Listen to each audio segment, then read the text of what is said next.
Thank you for tuning in to Cop with Comic. I'm Brian Koppen. We're here with comic Sheria Mattis.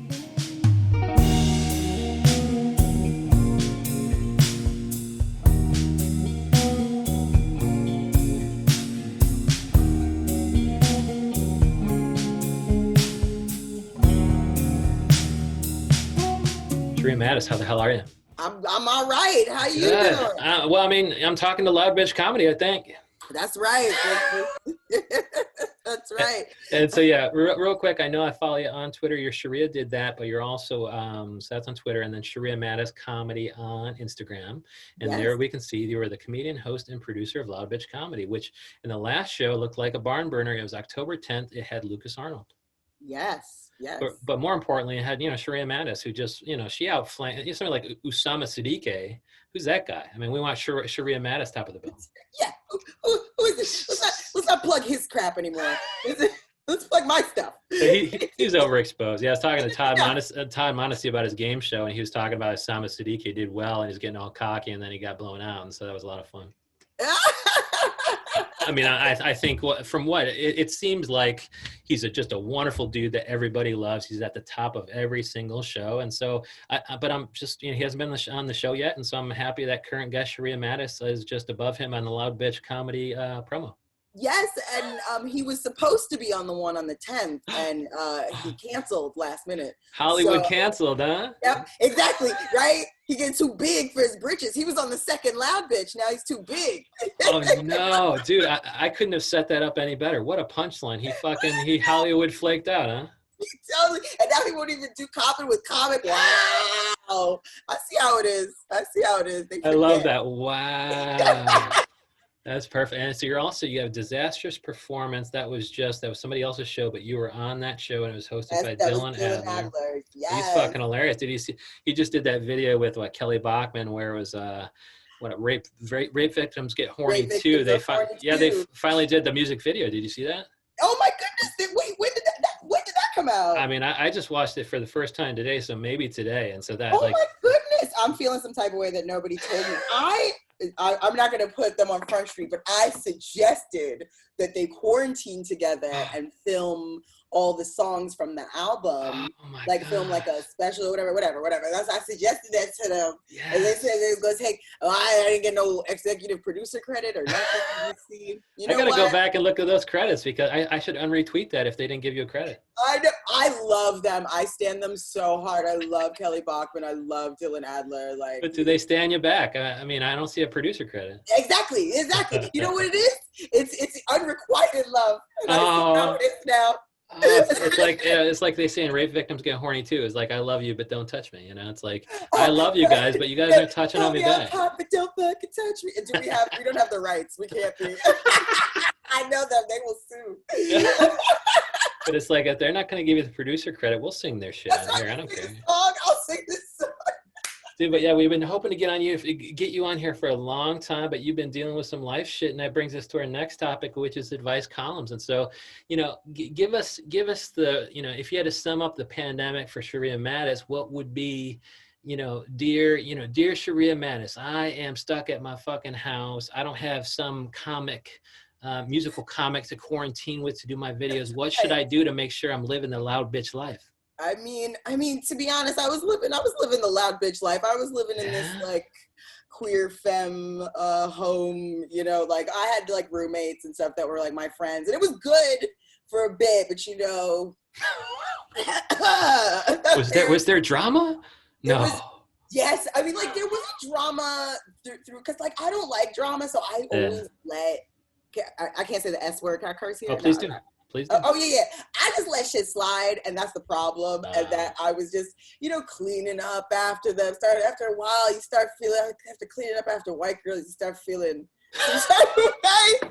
You just start feeling, they expect it. You start getting into this weird role. I love this. I love you cleaning up after white girls. What the fuck? Yeah. My ancestors did it. I paid them shit. We're sharing rent. My ancestors were cleaning up after white people, but they were not paying their rent. That does not make any sense. Yeah, Yeah, I tend to pick up after myself because I don't want to be. And then Boom. when I use the bathroom, I clean I like Windex, or That's right. Lysol everything because I don't want that resentment coming from That's right. You know what the thing is though? I don't see like it just I'm like, oh, it's okay. It's okay. I'll do it. It's okay. Until the last thing you have to clean up and it's like the wrong moment.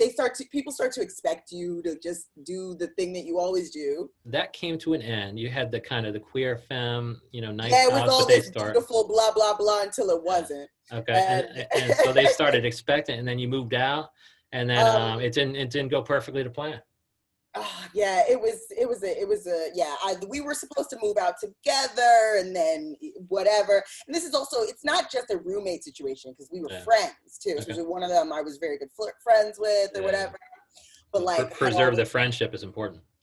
Well, we had always had problems as friends, and I didn't really want her to live with me, and she kind of pushed her way into living with me. But then I accepted it because I was like, blah blah blah.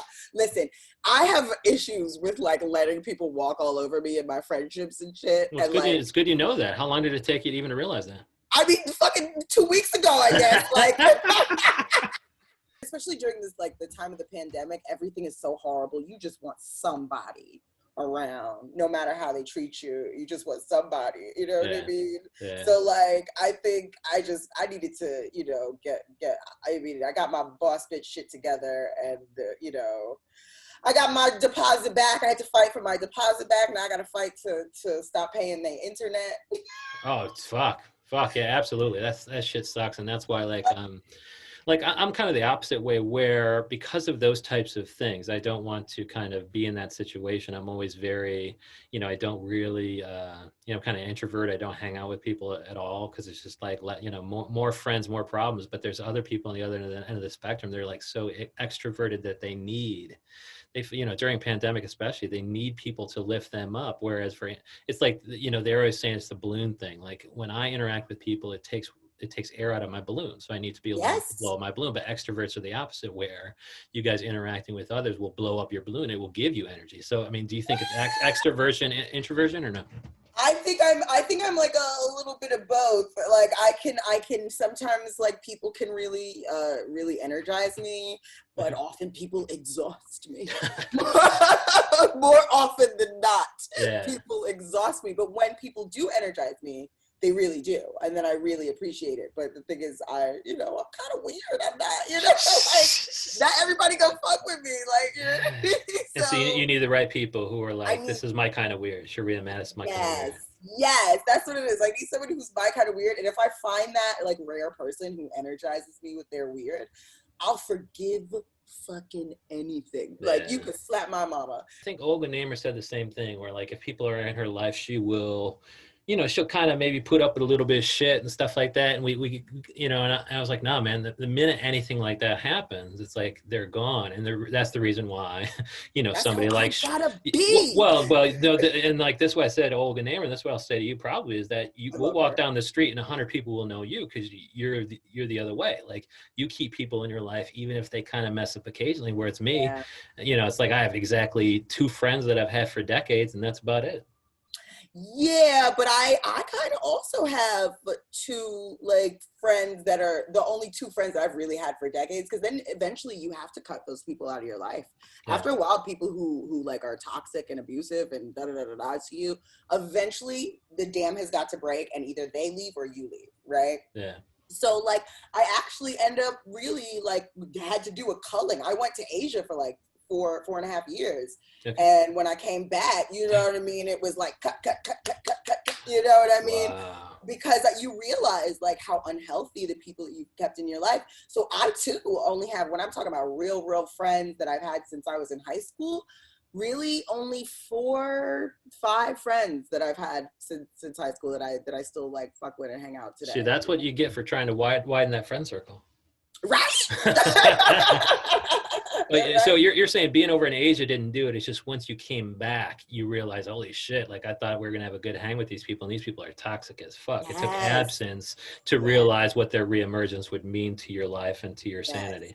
It took absence, it took meditation, it took yoga to be like, oh. Like, that's unacceptable. Wow. Like, you And know? I mean, we're talking like some enlightened motherfuckers. And do we think that, I mean, being in comedy, it almost makes you be a little bit more truthful about, you know, I let people walk all over me or whatever. Like I find myself just dropping truth bombs all day long because my comedy guests are like, they're Yeah. just being open and honest. And that's why I love talking to them. And it's like, and it's almost like nothing is off limits. And by telling your truth on stage or on a podcast or whatever, you're drawing the right people to you. I mean, like, do you think that you're finding out these things about yourself because you're constantly talking about yourself on stage? No, man, I'm a Pisces. I'm always talking about myself. I'm always in my feelings and Okay. talking about myself. So you'd be So, doing it like, regardless, even if yeah, you didn't have a microphone. exactly. That I would just be the annoying bitch that's at brunch talking over your friends. You know what I mean? That's it's, and also, you know, like, but yeah, I think for sure I invite people into my life who like appreciate that kind of vulnerability. I think I definitely draw that more because of my comedy, because my comedy is like, I would like to think it's very vulnerable. You know what I mean? Like, I'm talking about my fibroids and shit. I think that's vulnerable. And I think like talking about things that people don't normally talk about, I think that's going to draw a different kind of person to you, good or bad, good or Yeah, bad. because I mean, and was it always that way? Like back in the day, were you this open and honest on stage? I mean, I'm gonna be real with you. I'm pretty new. I'm pretty Okay. new to the scene. But I mean, like, no. If I wasn't even open or honest with myself, it took a lot. It took a lot for me to admit things to myself. Yeah. So what were some Um, of the, oh yeah, like put me in a time capsule here, like going back to the, you know, times when you were less than honest or even kind of dishonest with the audience and yourself. I mean, what kind of stuff were you talking about back in the day that now you just laugh at? Like, why the fuck was I saying that on stage? That's not even the truth. I mean, okay, well, there's not really. So honestly, I'm pretty new. I kind of went through the rigor, but like I was pretty new. But I started doing comedy in LA, and I kind of was doing jokes that were like I was doing this one joke about how I get, sometimes you got to use what you got to get to what you want. Like sometimes Yeah. I'm on a train. Let me think about it. So I was on a train, and I want the seat on the train, so I'll push out my gut to look like I'm pregnant, and then I push out my gut. And like it got a laugh or whatever, but then I was like, am I making a joke of the fact that I have a gut? Is that the joke? You know what I mean? I have some jokes about that. I'm like, is that just the joke? Is that body positive? How can I say that I'm body positive if I'm Yeah. making that kind of joke? But I mean, shit, now that I'm saying it again, you chuckled. I might bring that shit back. I mean, You're like, that was pretty good. I was pretty good back in the day. actually, that's pretty good. I'm not. But honestly, yeah, no. Like mostly what I think about in my personal life is how I was dishonest in my personal life. Ah. Yeah, more than that. I think comedy. Once I started doing comedy, I'm like, gotta be honest with myself now. Yeah. And also, I mean, you're, you know, if you were kind of closed off before, and then you're going to a fucking show, and all these people are open and honest. You know, you got Dylan Adler and Kelly Bachman talking about being rape victims. You're like, these people are not only like not ashamed to talk about it, they're making it hilarious. Why can't I talk about that thing that I thought was off limits? Exactly. Honestly, comedy has freed me to talk more about the things that I find because I come from I come from a family that we do not talk about. Like you just don't talk. There's a lot to talk about, but you don't. That's so good. Like the house could be on fire, and you're screaming, "The house is on fire!" And they're like, "Shh."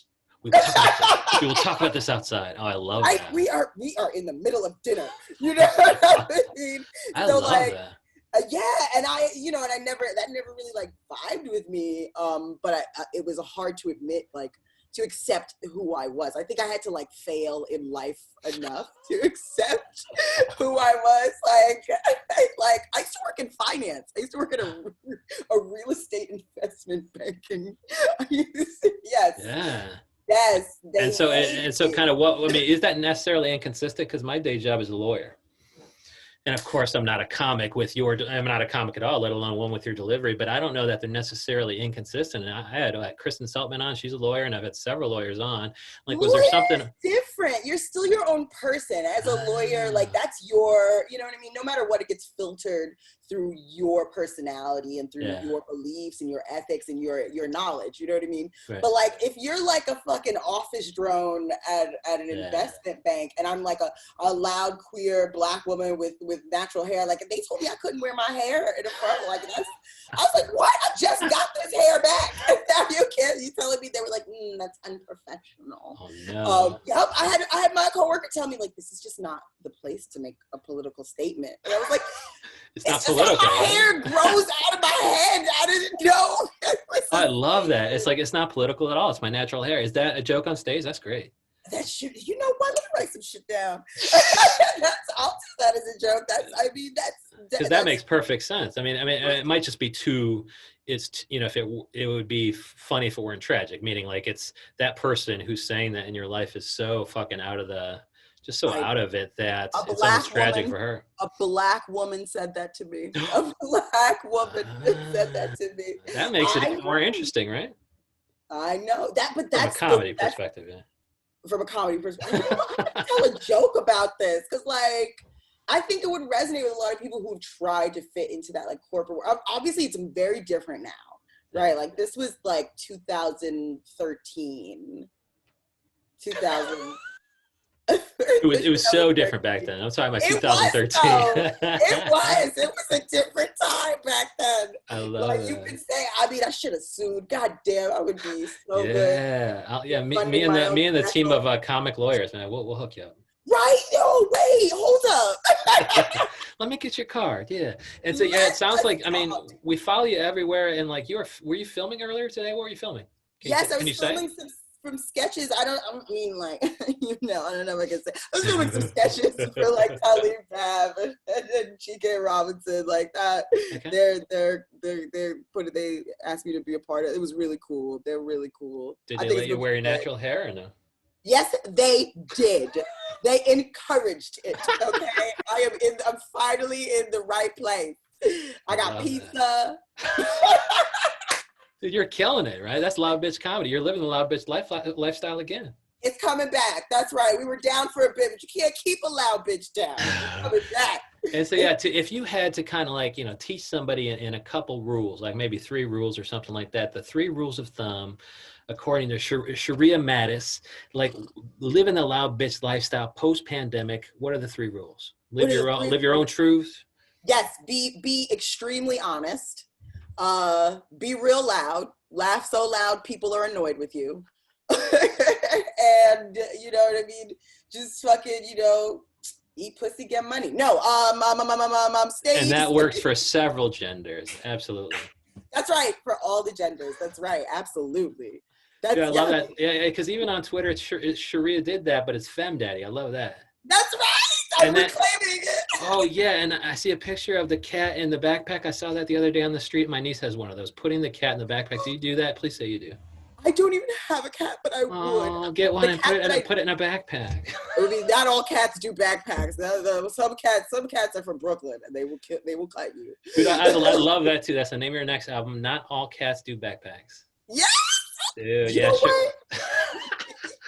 I should be taking notes. I have so much funny. Yeah, it's like you have so much funny shit that you. I will give you an executive producer credit, unlike Kelly Bachman and Dylan Adler. Dude, I'm gonna go back to that sketch right now and make sure they mention you in that. But yeah, Sheria did that, and am I pronouncing your name correctly? I think I forgot it from the beginning of the episode. Sheria did that. And it's so funny. You're trying to teach us people how to pronounce it, and you're saying it's like and I read Sharia law. I always thought it was Sharia law, and you're like it's Sheria like Sharia, and I'm like, what the fuck? How do you pronounce his name? But Sheria Mattis, you got Sheria Mattis comedy, but also loud bitch comedy. And the next show is sometime in November. When is it? The 6th, November 6th. November 6th, and we'll catch those show details without Usama Siddiqui, and that's going to be a loud bitch comedy on Instagram. Sheria Mattis, thank you so much for coming on. Thank you so much. Thank you. It was a blast.